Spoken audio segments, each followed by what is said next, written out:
My name is John C. Lovett. I am an attorney in Benton, Kentucky. The following is a recorded interview which Shelby McCallum, the owner of radio station WCBL in Benton, conducted with my father, the late Judge H. Lovett Sr., at his home on Walnut Street in Benton in late 1970. My father died in 1971. At the time this interview was made, Judge Lovett was 88 years old. He had lived his entire life in Marshall County and had recently completed the writing of a history of Marshall County. This recording is being delivered to the Marshall County Public Library for use by the Kentucky Oral History Commission. The next voice will be that of Shelby McCallum.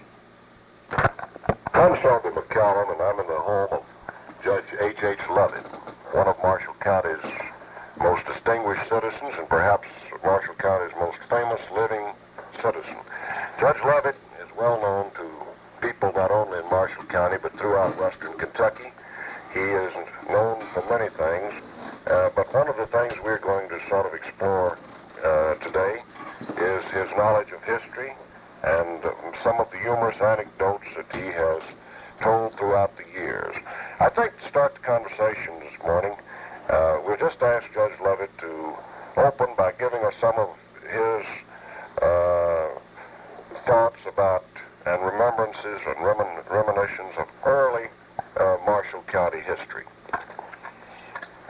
Well, I hardly know where to begin, Shelby. Of course, Marshall County was divided, was cut away from Callaway County in 1842. Callaway County was a part, the original Callaway County was a part of Trigg County, but in some way they got confused in the legislature in those early days, and they got a mix-up between Ballard County and, Hickman County, I mean, instead of Ballard. Hickman County and Trigg County, and the jurisdictions of the two counties overlapped. I suppose that they didn't know exactly where the lines were, or the topography of the country down here was the cause of all that.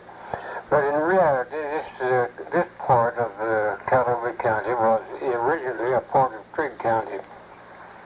Judge Bert Combs has said that one of the most serious wrongs or problems Kentucky has is having so many counties. There are only 2 states in the nation with more counties than Kentucky.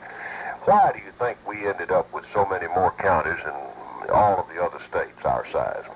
I couldn't say just exactly why we did that, except that in the early days, of course, the transportation was limited and very slow, and it was difficult for people to reach the county seats and have to attend to their county's business in that way. Judge, back in those days, the railroad played a prominent part in our lives, and people stayed overnight more often. And I remember your story about the guest in the old Benton Hotel and the hogs under the floor. Could you relate that to us for us, please? Yes, that's one of my favorite stories. That occurred in about the year 1906 or 7. I'm not sure which. Long about that time. But leading up to it, I was a race for a circuit judge over in the 4th District in Callaway, Trigg, and Christian counties, between Judge Cook and I can't recall right now the other name, but I'll think of it directly maybe. And the campaign was very bitter. And over in Callaway County, they had the sheriff over there, and the county clerk were on different sides. Well, Walter Holland was sheriff over there, and one of the cases was county court clerk. And Case had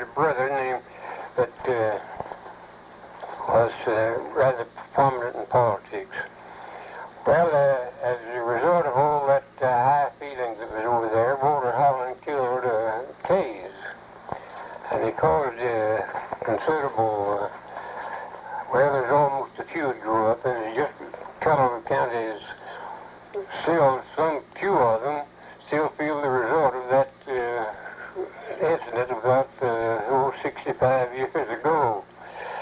Well, anyhow, when they unbatted Waterhorn, they had changed the venue to Marshall County, and they had all the lawyers in this part of the country because of the prominence of the people. Down here, they had Judge, who was later Judge William Reed, and Sam Coughlin, John Lovett. I don't know who else, quite a few though, from Benton here. And at Murray, they had all the lawyers from Murray on one side or the other. And but old man Jim Garnett, not the one who later became Attorney General for Kentucky, but he was a lawyer at Cadiz. He was a great big fellow, not too awfully tall, maybe 6 feet hardly, and would weigh 225 or 30 pounds, I guess.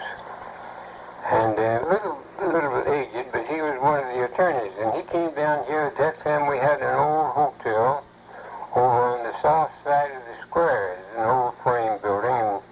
And in those days, of course, they had no solid foundations. All the house was open underneath. And Mr. Garnett stayed at that hotel. Well, during those days, we had curfew here that all the children had to get in over the street at 9 o'clock at night. We didn't have any stock law. The hogs and the cattle and all the stock ran at large, and there's quite a few of them here in Benton. And under this old hotel was a favorite sleeping place for the hogs. And this was the trial came up, I think it was in March or April, which is cool weather anyhow. Well, those hogs would get in under that hotel, and they'd get, the top ones would get cold, and they'd run over and grunt and squeal, and they'd bump the floor, and the bottom ones would get hot, and they'd turn over and grunt and squeal, and cause commotion all night, and kept old man Garnett awake one night all night. Yeah. The next morning he came out on the front porch out there. The next morning he came out on the front porch, and his hair was old, his head was, and his eyes were blurry and red, and he looked like he'd been on the drunk for all night before. It was bad. And he looked out across the town there, and he said, Benton. By God, Benton. The only town on earth where they put the kids up and turned the hogs out at 9 o'clock at night. Well, Judge, as time moved on, what are the most significant changes that you noted? I mean, let's go back again to this early history of Marshall County. I know you've had a lot of excitement in the courthouse and in the early trials. Give us some thoughts about those days. Well, my experiences in the courthouse date back to about 1905. I was raised on a farm out east of here, and I've been connected with the courthouse most of the time since 1905. I've practiced law for over 50 years in Benton here. And of course, a country lawyer, if he sort of looks around occasionally, he'll see lots of amusing things that takes place. And they have lots of experiences. Black law at that time, in the early 1900s, Benton was a very small town, possibly less than 1,000 population. We had no paved streets and no sidewalks, but we did have a great many favorite characters. I don't know, I could tell you a whole lot of them. Some of them might not be exactly appropriate. Well, go right ahead. But back in those early days, we had a man here a young fellow named Poss Hampton. And Poss was the ugliest fellow that you ever so in your life almost, and he took pride in the fact that he was ugly. He appreciated the fact that he was ugly. Well, he was a town character, and he loafed around around the courthouse square a good deal, and would sit on the front steps out there. We had an old man McDaniel, who was a jailer, and he was rather old, but he took pride in showing himself off when, especially when there was a crowd in town or when the court was going on.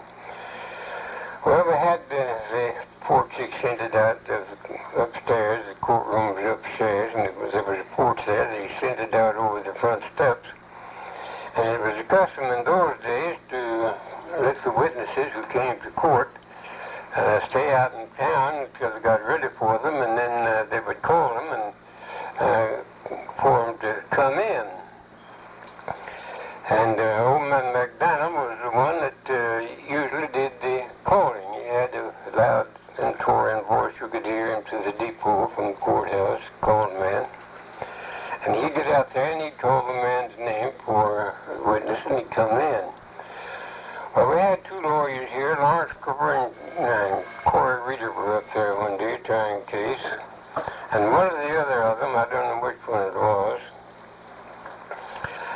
both denied it, but I think either one of them could have been guilty. They had old McDaniel to go out there on that front porch and call a witness. Told him, go call I.P. Freely. The old man went out on that porch and he squalled out there. You heard him people, I.P. Freely. Thus 4 or 5 times, and old Pop was sitting down on the Pop Hampton was sitting down on the steps right under him. When he called out his name, and Pop looked up and said, like hell you do, I guess I'd better move. Judge, that's a good story. Turning to some of the more serious things in the past, I know you were always a great personal friend of the late Alvin Barkley. We recently started an annual testimonial, Democratic testimonial dinner in memory of Mr. Barkley. Since Mr. Barkley's death, as we view from the perspective, his life, his career, have you got any thoughts about the significance he had with respect to events here in Western Kentucky? Well, I was fortunate in having considering myself a very special friend of Alvin Barkley's. I guess I've hold him some 1,000 miles on his speaking tours and so on. I read him quite a great deal, and I've heard this familiar with nearly all of his stories that he told. I introduced him so many times that I often said that if I kept it up, I'd soon be as well known here in Marshall County as Alvin Barkley himself was. But we had, I don't know of any special stories I could tell you about Alvin Barkley because his life and his so well known that everybody knows all about him. But I did have one experience once I'll tell you about. This was not with Alvin Barkley, however, but back about 1926, we had a race for Congress here between Garth Ferguson of the Center and Boris Gregory of Mayfield. Well, it went on, and the race was very close, and we contested the election. John Lovett and I, who were partners at that time, he was my uncle, and Milton Anderson and Judge Henderson over at Wycliffe represented Garth Ferguson. Nearly all the lawyers in Mayfield represented Gregory in the contest. Well, we were the contestants. Gregory had won by according to the count, by very few votes. We contested the election, and in the contest, we took some 400 or 500 depositions of voters in Mayfield. Well, we went on, we got the beat in the case, and So then the 2 years from then, these two men ran it off again. Well, Horace Gregory was a good campaign speaker. He knew how to get close to the lives of the people, and they could understand what he said. Garth Ferguson was a rather eloquent kind of a fellow, but he was always speak above the common man. He'd quote passages of favorite writers, Shakespeare's and so on, and the people didn't know anything about and didn't care anything about. So it became pretty well known among all of his Garth's friends and followers that Garth was getting the worst end of the speaking arrangements. This is especially true with Henderson and John Lovett and me, who were still very fond of Garth Ferguson. The old man Bill Henderson lived over at Whittier. He was one of these gruff-spoken kind of fellows, and Milton Anderson was a highly polished kind of a fellow. And they'd heard of all these speakings that had been going on, and that Garth was getting the worst end of the bargain. So Garth, George Anderson and Milton Anderson decided they'd go over to Lamont when they spoke over at Lamont in McCracken County and listen to the speakings. And they did, and Milton Anderson drove his car over there. So they went over and listened to the speakings, and they started back home after the speakings was over. That's about 28 miles or more from Lamont down to Whitcliffe. They driven down that way several miles, and neither one of them had spoken, had opened their mouths about the speaking at all. They were both humiliated because their friend Garth was getting the worst end of the bargain. So, among other things that Garth would quote was from Lady Macbeth, about out, damn spot, but all the waters of Neptune's mighty oceans cannot cleanse these dirty hands, and so on and so forth. Got very eloquent with it. So going down the road home, Milton Anderson and Henderson was driving along there. Henderson was chewing his tobacco and spitting out at the window. So old man Bill Henderson, he spit his water tobacco out at the window and wiped his mouth with his hand. Turned around to Milton. Says, Milton, who in the hell is Lady Macbeth? Do we take her deposition over at Mayfield?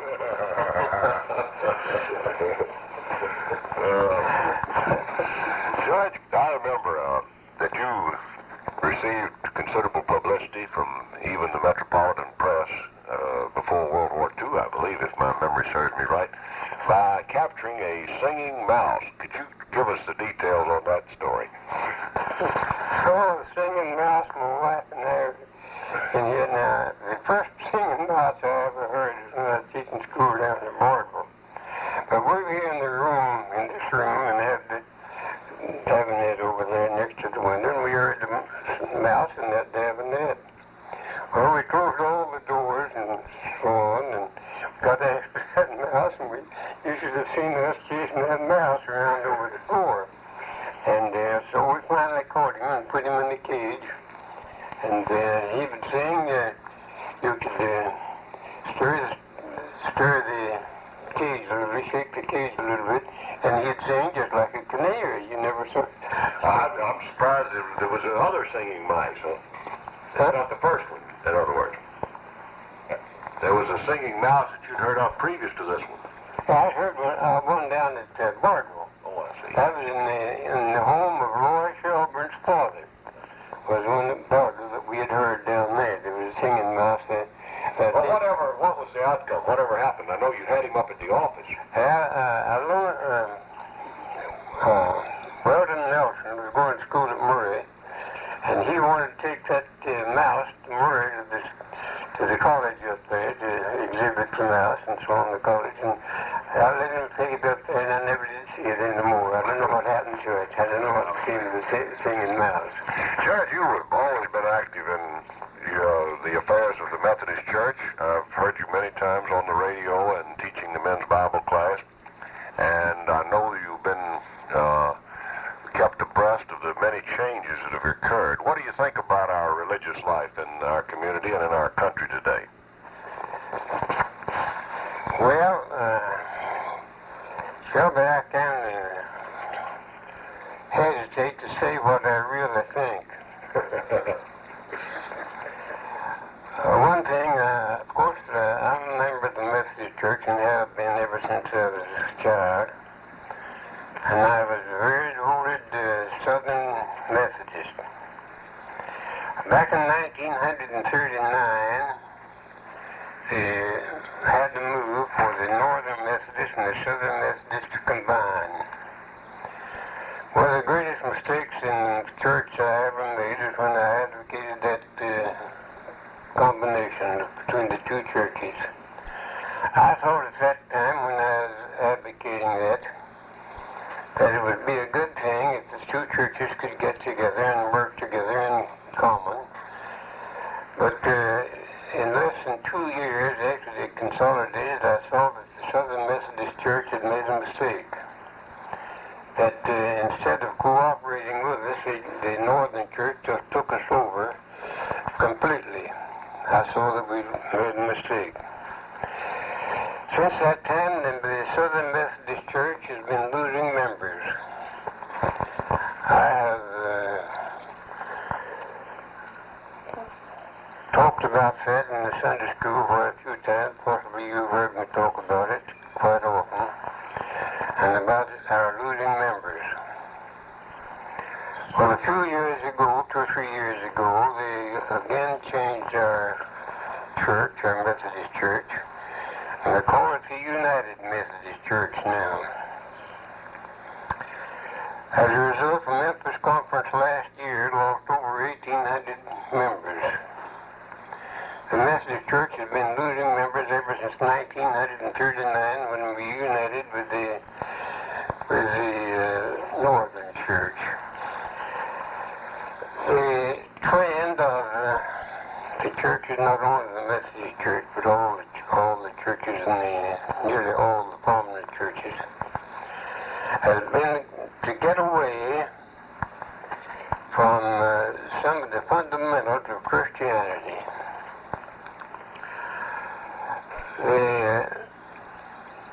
I hate to say this, but our Sunday school literature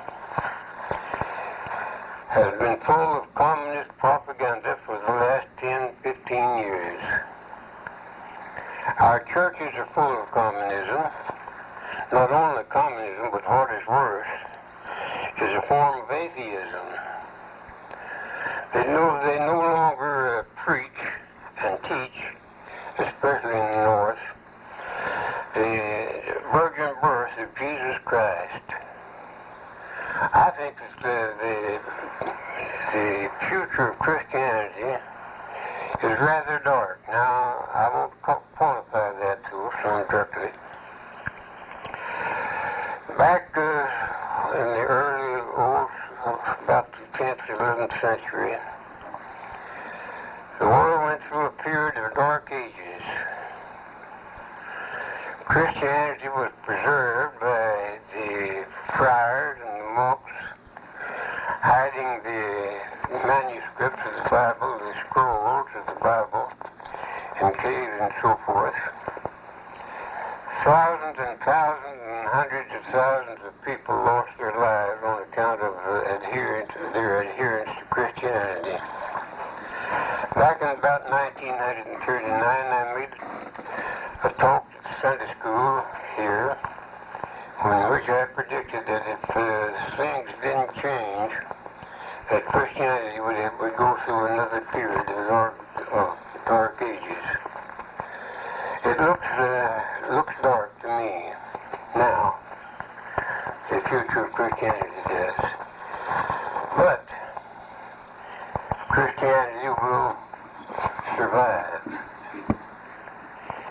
Christianity will not die. There was still, but the dark ages didn't wipe it out. It had a remarkable growth after the dark ages were over, and when the revival of learning sprang up. And Christianity will still survive. I still believe that when Christ was going up there towards Caesarea, and he stopped on his way up there one day, and he asked you to stop and ask his disciples, but he had been preaching, and he didn't know whether for sure just how he was making out. He didn't know just exactly what people thought about him.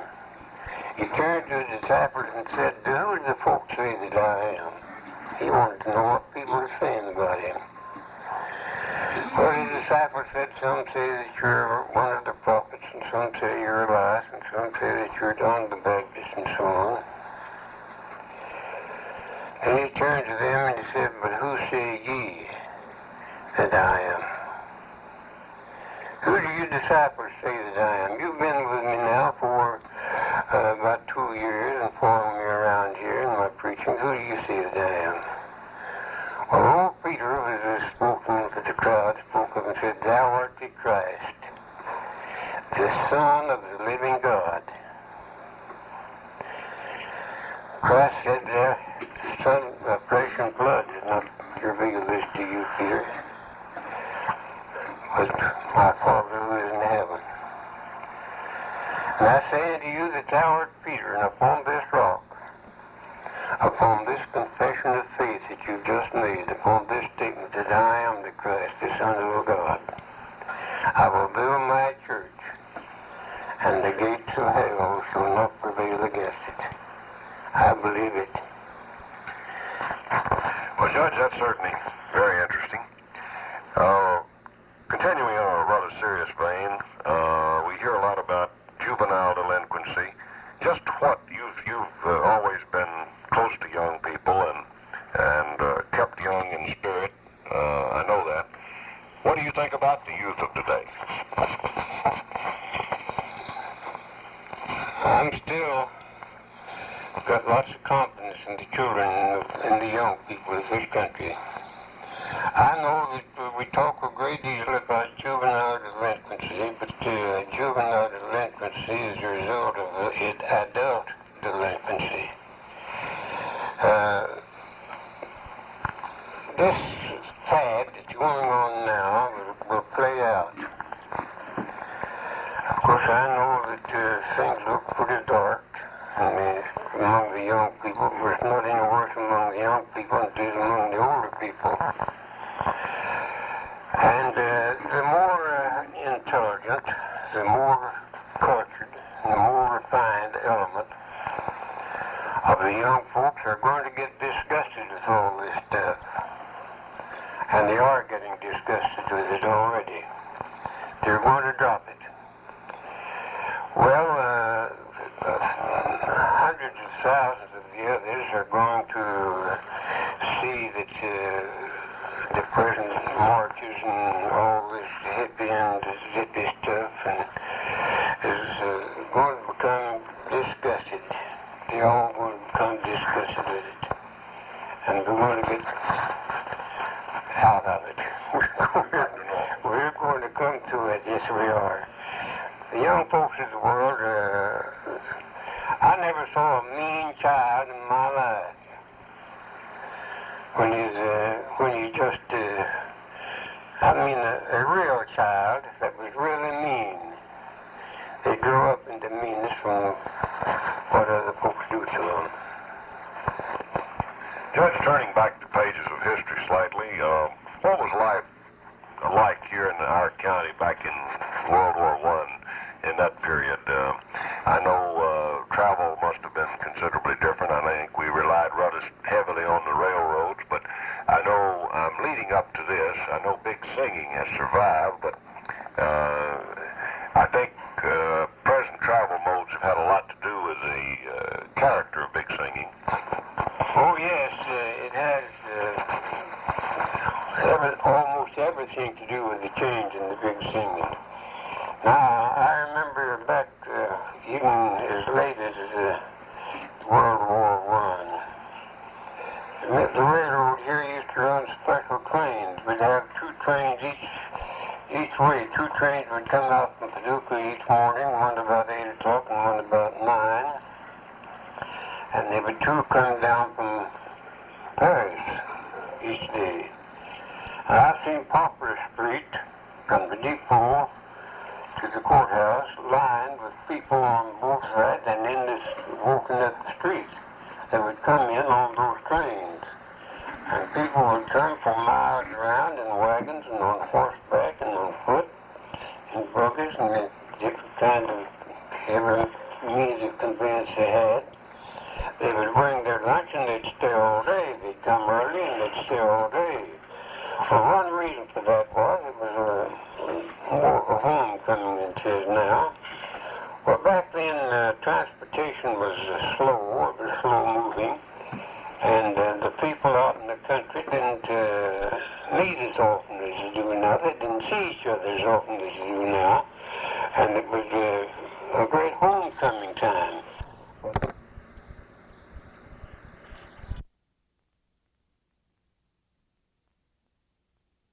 Well, they didn't. 1, 2, 3, 4, 1, 2, 3, 4, 1, 2, 3, 4, 1, 2, 3, 4, 1, 2, 3, 4, 1, 2, 3, 4. Listen, my father lived with me for about 2 years before he died. When I was raised out near Olive in the eastern part of the county, and we'd go to Paducah to take off our tobacco. We would leave home about 4 o'clock in the morning. We'd have to rush to get to Paducah until about 10 o'clock that night before the wagon yards closed, so we'd have a place to put up our wagons and their teams, and we'd have to rush to get there. We'd take our tobacco down there, or hogs, or whatever it was we had for the Paducah market. Take them down there, and then the next morning we'd market them, and then we'd do sort of little shopping we had. And if we started home that night, we'd travel all night to get home, or maybe it would take the better part of 3 days to make the trip to Paducah and back. Say my father lived with me just a few days before he died. He died in 1933. Well, I was going to Paducah pretty regularly along about that time, and one Saturday afternoon, about 1 o'clock, I asked him if he didn't want to run down to Paducah for a few minutes. Well, it surprised him somewhat that I'd want to go to Paducah at 1 or 2 o'clock in the afternoon for a while. Well, he said, we won't have time to go to Paducah and back this afternoon. I think we can make it. So we went down there and we said, I got 2 or 3 hours on the highway and came home. Well, he talked about that as long as he lived, about the difference in the transportation back in the early days and what it was in 1933. Well, of course, you remember, in 1933 the traffic wasn't 1/10 of what it is now. Do you recall that? The railroad was built in 1890. Talking about big singing a while ago, they had the big singing at Hardin, and the year that the railroad was the next year, I believe it was in 1891, I'm not sure, but I know it was, Hardin was a new town. Hardin was built along with the building of the railroad. Might give you a little history of Hardin along then. The Irvins lived at Hardin, and Mr. J.R. Smith was a wholesale grocer at Paducah, and R.W. Starks had a store out at Olive. Well, when the railroad was being built, Hardin and Irvin, there's two of the Irvins, there's Hardin and Irvin, and I've forgotten the other one. And R.W. Starks and J.R. Smith at Paducah insisted on the railroad to put a station at Hardin, there on the Irvin property. And they built the town while they were building the railroad in 1890, and in 1891, when the big singing was held there. At that time, no streets, of course, except just dirt streets, and it was mud in the winter time, and the rainy days, it was just mud as it could be. Well, they had the first big singing in Hardin in 1891 at that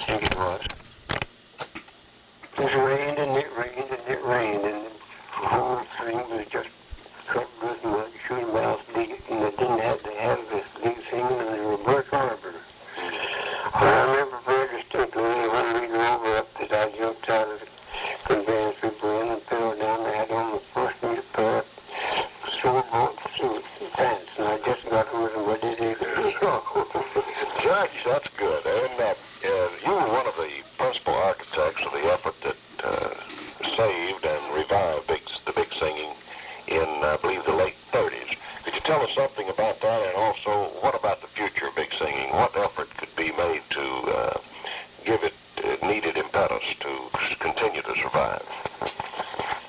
Well, it's true that in 1930, or 37 or 39, I've forgotten just which right now, two of us saw that the big thing was going to die unless we could get some new book published. You will remember the had the Young Men's Progress Club at that time, and the Young Men's Progress Club, it was right during the days of the recovery days from the Depression, and George Goodman was the WPA administrator, and a fellow named Bill was of the with the Works Progress Administration too. He's in Bell from Paducah.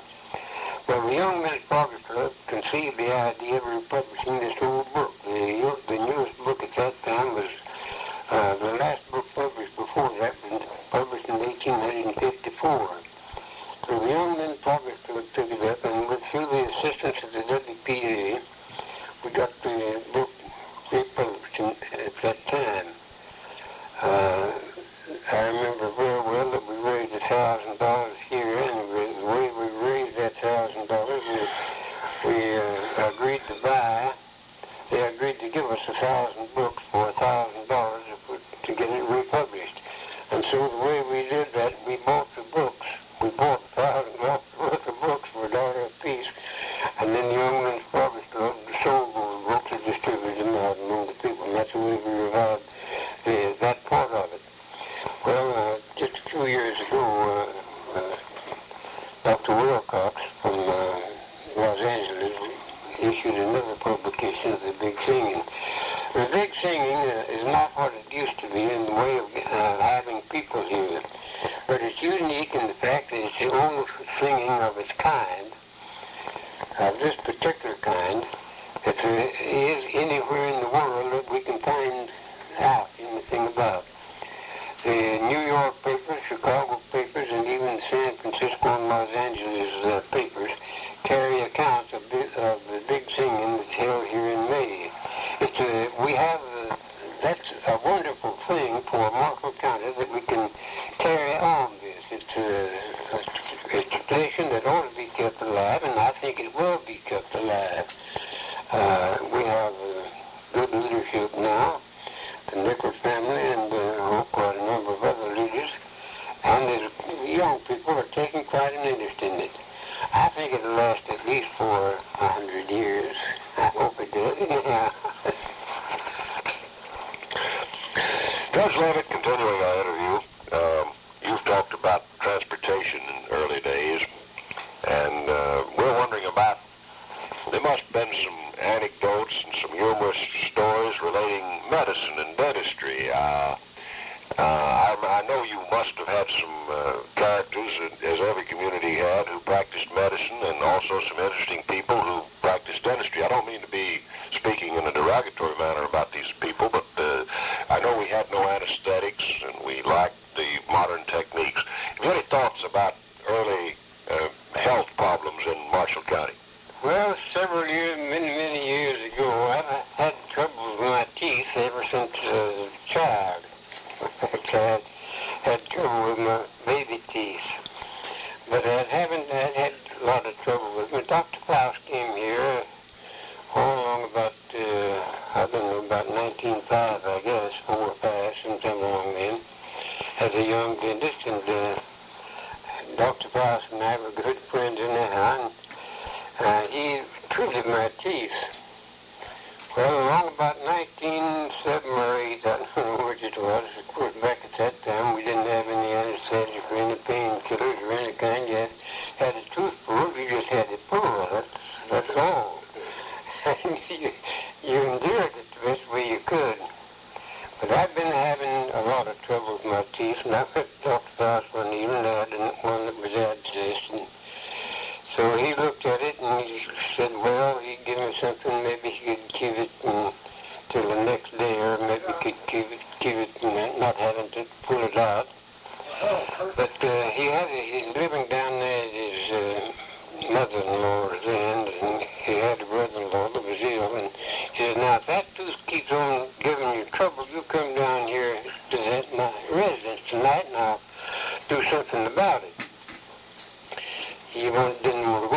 office at night. His brother-in-law was very ill. So that thing just kept on hurting so bad that I couldn't stand it, and I pulled out down there about 8 o'clock, I guess, to get Dr. Bass to see about this tooth. Well, he fumbled around and looked at it a while, and he said, well, it'll just have to come out. And nothing but a shell anyhow. So he got his faucets, and I sat down in the chair, and he began. Well, he pulled on that tooth, and when you take hold of it and pull, it just crush off, and the faucet slip off of it, and go back in there, and it just gilled me to looking bad. Well, he'd try it again. He'd put his faucets on there, and he'd pull again, and it'd crumble again, and he'd get part of the way out, and then it'd jump back when the faucets came off of it. And he kept on that way for about 3 hours. Well, he didn't have anything to kill the pain except a quart of brandy. Had a quart of brandy there. And he'd pull on that tooth, and I'd take a swig of that brandy. Well, it wound up when he got it out about 11 o'clock, and I drank that quart of brandy.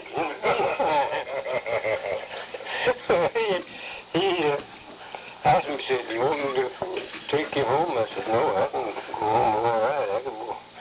That wouldn't bother me a bit no more. Well, I come on home.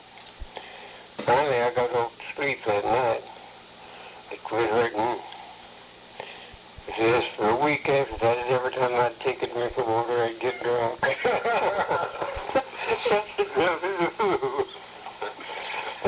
That's one of my experiences with my teeth. How about medicine? Did the doctors have a difficult time getting around? How did they manage in those days? Well, how about babies, delivering babies and so on? Well, babies were always delivered at home. And you never heard of a woman going to the hospital to have a baby. But one of the most remarkable things, though, that I know of in the early days of medicine, Dr. Stone, I guess you remember Dr. Stone. Don't you know he died maybe before you came here. Dr. Stone was a physician over at Birmingham. He had lived at Benton, and then he moved down to Birmingham, and he was a real good doctor. And I had an old Dr. Henson that lived out there between Olive and Paradealing. Dr. Henson and Dr. Stone didn't get along at all. They wouldn't speak to each other.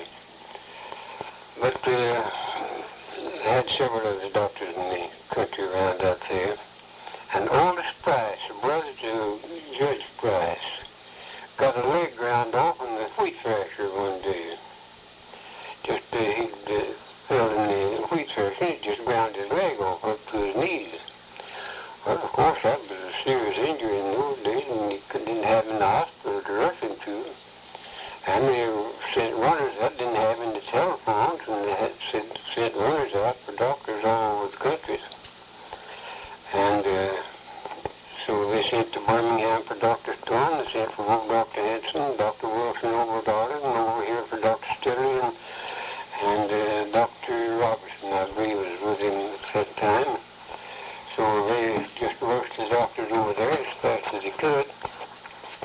He lived about 6 miles out here. Well, the one who went to Birmingham to get Dr. Stone, they'd started back to the Price place. And so as they came back, they met somebody coming down there and told them Dr. Henson had already gotten there. And Stone just stopped and said he'd turn around and go back. And then he said, no, he said, I'm not going to let that boy die. So he was up there, and after, I don't know how long it took, it was about 6 or 7 miles from Birmingham to Paradealing where this accident happened. He went on up there, and he cut this boy's leg off and saved his life. And that feat was written up in the American Medical Journals, that feat of amputation by Dr. Stone. That is remarkable. I think that's very remarkable. And, of course, you know, I think the first some major surgery was performed in Kentucky. We have a statue in Frankfurt. What was that? I remember that. F for McDowell. McDowell. That's right. Yeah, that's right. First in the United States. Judge, as a practicing attorney for many, many years, what are your thoughts about the bar? I know that the courts are coming under attack, as many of our other institutions are also, culminating in the far-out action of the Chicago 7. Do you think there's any justification for some of the apprehension about our bar and our courts of today? I don't know just what's going to happen to that. Of course, the practice of law now is entirely different to what it was when I came up. One of the best lawyers that I ever knew was Judge O'Rear, lived up near Frankfurt. So I'll tell you this story about Judge O'Rear. He was one of the best lawyers and was an outstanding lawyer, not only in Kentucky, but he was an outstanding lawyer in the whole nation. On one occasion, he went to New York in a very famous case up there, some railroad case. And the railroad company had all the best lawyers they could find anywhere in the country. And after they were up there, they had Judge O'Rear to take the leading part in the case. Well, one night they were sitting around and talking about various things and about where each one of everybody's education. Finally, one of the lawyers came to Judge O'Rear and said to him, Judge, where did you get your degree? Said, Judge O'Rear is some country school out there close to his home. He said, I got mine at, we'll call it Salem University. Well, they'd never heard it since Salem University, and so after that's all that was said about it. They didn't want to show their ignorance by not knowing what university Judge O'Rear graduated from. And Judge O'Rear had never gone to a law school. All of his knowledge of the law had been gained by studying at home and under some other lawyer in the actual practice. Back then, some of the very best lawyers in the whole country never went to law school in their life. And some of them would rank right along the top of the legal profession today if they were living. Take Judge Reed was one of the best circuit judges I ever saw. I ever came in contact with. He was the grandfather of David Reed. I guess you remember David Reed. David Reed's grandfather. He was a circuit judge here for 18 years. One of the best lawyers I ever saw. He never did attend law school. And did I ever tell you, I guess you heard this story about Judge Reed. That made me think about it. I had another, Sam Coffin was another famous lawyer of this country back in those early days. He was a famous criminal lawyer more than anything else. Sam Coffin was one of these short-spoken, quick-spoken, quick-action fellows, just zip, zip, zip all the time. Judge Reed was a man with much dignity, and he was a big man, about 6 feet and 5 or 6 inches tall, and weighed about 300 pounds, and had all the dignity of a Supreme Court justice, and you could just see him walk down the street and notice he was a judge judged by his looks.